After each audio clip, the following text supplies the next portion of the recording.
உடலும் உணர்வுங்கிற பகுதியை நம்ம பார்த்துக்கிட்டு இருக்கோம்.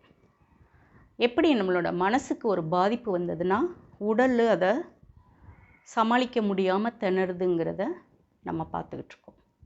எல்லாத்துக்கும் ஒரு சொல்யூஷன் இருக்கணுங்களா? எங்களோட அனுபவத்தில் சில பேர் சில விஷயங்களை மாற்றினதுனால் நல்லா இருக்கிறத நாங்கள் அனுபவபூர்வமாக பார்த்ததுனால இந்த சில விஷயங்களை உங்களோட பகிர்ந்துக்கிறோம். அதாவது ஒரே மாதிரி லைஃப்லையும் நம்மளோட மனசு ஒரே சிந்தனையில் இருக்கும். அப்போது சில மாறுதல்கள் நம்ம பண்ணிக்கிட்டோம்னா நம்மளோட மனசு கொஞ்சம் உற்சாகமாகிடும். அப்போது பாதிப்புகள் நம்ம உடம்புல குறையிறத நம்ம அனுபவபூர்வமாக பார்ப்போம். இப்போ எப்படி வாழ்கிறோமோ அதற்கு மாறுதலாகவும் அதே மாதிரி நம்மளோட தனிப்பட்ட ஆசைன்னு ஒன்று இருக்கு இல்லையா, அதையும் உணர்ந்து நம்ம சில மாற்றங்களை பண்ணணும். ஃபார் எக்ஸாம்பிள், ஒரே மாதிரி சாப்பிட்றாங்க வீட்டில் அப்படின்னா வெளியில் ஹோட்டலில், நல்ல ஹோட்டலில் ஃபேமிலியோடையோ தனியாகவோ போய் அந்த அட்மாஸ்ஃபியர் லுக்கை அனுபவிச்சுட்டு சாப்பிடலாம். எங்களுக்கு அதெல்லாம் போர் அடிக்குதுங்க அப்படின்னா ரோட்டு கடையில் உட்காந்துட்டு எல்லாத்தையும் பார்த்துட்டு சாப்பிடுங்க. அதுவும் ஒரு நல்ல அனுபவம் தான். வீட்டில் தனியாகவே இருக்கிறோம் அப்படின்னா ஜன நடமாட்டம் அதிகம் உள்ள மால்கள், தேட்டருக்கு போயிட்டு வரலாம். கூட்டத்திலே வாழ்ந்து மன அமைதியை ஏங்கினால் கோவில், கடற்கரைக்கு அப்படி மாறி சென்று வரலாம். இயற்கையின் அதிசயங்களை தேடி தேடி ரசிப்பவர்களுக்கு மனநோய் வரும் வாய்ப்பு குறைவு. நம் வீட்டு மாடியில் இரவில் பௌர்ணமியை அதன் அழகை ரசிக்கிறது. சூரியனின் கடமை தவறாத அதனோட படைப்பு உதிக்கிறதும் மறைகிறதும் அதை கண்டு வியக்கிறதுக்கு நம்மளோட மனசு உற்சாகமாக இருக்கும். ஓடி வந்து நம்ம காலை தழுவும் கடல் தண்ணீரோட பிரம்மாண்டத்தை ரசிக்கலாம். பறவைகளோட இன்னிசை,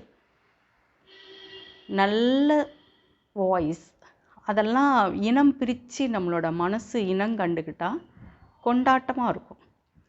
மங்கள இசைகள், அதே மாதிரி பாடல்கள், அதையும் கேட்கலாம். கோவில்கள், நல்ல கோவில்களில் நிறைய பூஜைகள், ஜபங்கள் நடக்கிறதுனால நல்ல வைப்ரேஷன் இருக்கும். அதுவும் நம்மளோட மன உடல் ஆரோக்கியத்துக்கு உதவும். குழந்தைகளின் சிரிப்பு, அவங்களோட களங்கமில்லாத மனசு நம்மளுக்கு உற்சாகத்தை தரும். அதாவது உங்களோட குணத்துக்கு ஏற்ற சில நல்ல மனிதர்களோட கூட்டுறவு உங்களுக்கு உற்சாகம் தரும்னா அதையும் அனுபவிக்கலாம். நல்ல புத்தகங்கள் வாசிப்பது, நல்ல நிகழ்ச்சிகளில் பங்கேற்பது, இல்லைன்னா டிவியில் பார்ப்பது, நன்றாக சமைத்து சாப்பிடுபவர்களின் வயிறு நிறைஞ்சால் அதனால் நம்ம நிறைவாக உணர்வது சில பேரோட பழக்கம். அதையும் ட்ரை பண்ணி பார்க்கலாம். வாயில்லாத ஜீவன்களுக்கெல்லாம் கொஞ்சம் உணவு கொடுத்து நம்மளோட மனசுக்கு உற்சாகத்தை கொடுக்கலாம். குழந்தைகளுக்கு படிப்பு, ஆன்மீக செய்திகள் சொல்லி கொடுப்பது, வீட்டை நம்மை சுத்தப்படுத்தி அழகு பார்ப்பது, மூச்சு பயிற்சி, தியானம் செய்வது, நம் பட்ஜெட்டுக்கு ஏற்ற மாதிரி டூர் போவது, இப்படி நிறைய இருக்குது. எல்லா இடத்துக்கும் போயிட்டு வரலாம். பஸ்ஸில் போகிறவங்க போகலாம். ட்ரெயின் நிறைய அரேஞ்ச் பண்ணி வச்சுருக்கு. சில பேருக்கு நல்ல பண வசதி உள்ளவங்க வேறு எங்கேயாவது போயிட்டு வரலாம். நம்மளோட மனமாற்றத்துக்கு இது நிறைய ஹெல்ப் பண்ணுது. எல்லாவற்றிற்கும் மேலாக நம்மை படைத்தவன் தான் நம்மை வாழ வைக்கிறார். அடுத்த மனித உயிர்களையும் அப்படிதான் அவர் பார்த்துக்கிறாரு. கடவுள்கிட்ட பேதம் இல்லை. இந்த உண்மை நமக்குள் நிறைய வேலை செய்தால் நம்மை நாமே காயப்படுத்தி கொள்ள மாட்டோம். சர்வ நிச்சயம். அதைவிட நிச்சயம், அடுத்தவர்களை அது எவ்வளவு நெருங்கின உறவாக இருந்தாலும் சொல்லால், செயலால், பார்வையால், மனதால் கூட நம்ம காயப்படுத்த துணிய மாட்டோம். இவ்வளவும் பண்ணியும் சில மனப்போராட்டங்களுக்கு தீரலை அப்படின்னா அது மருத்துவர்களால் கொடுக்க இயலும்.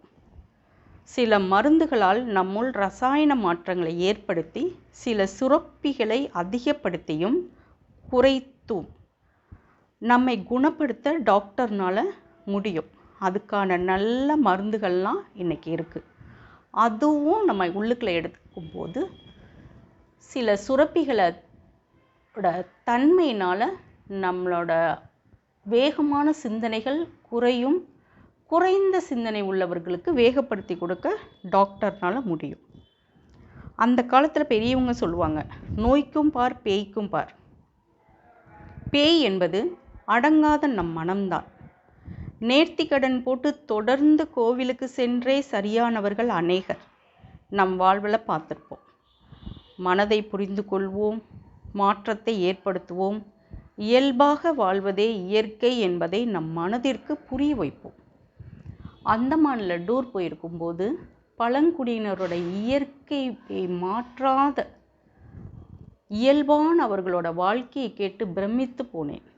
ஸோ நம்மளோட மனசை முள்ளு காடாக மாற்றுவதும் பூந்தோட்டமாக மாற்றுவதும் நம்ம சிந்தனையில் உள்ளது என்று கூறி அடுத்த வித்தியாசமான சிந்தனையுடன் சந்திப்போம். நன்றி.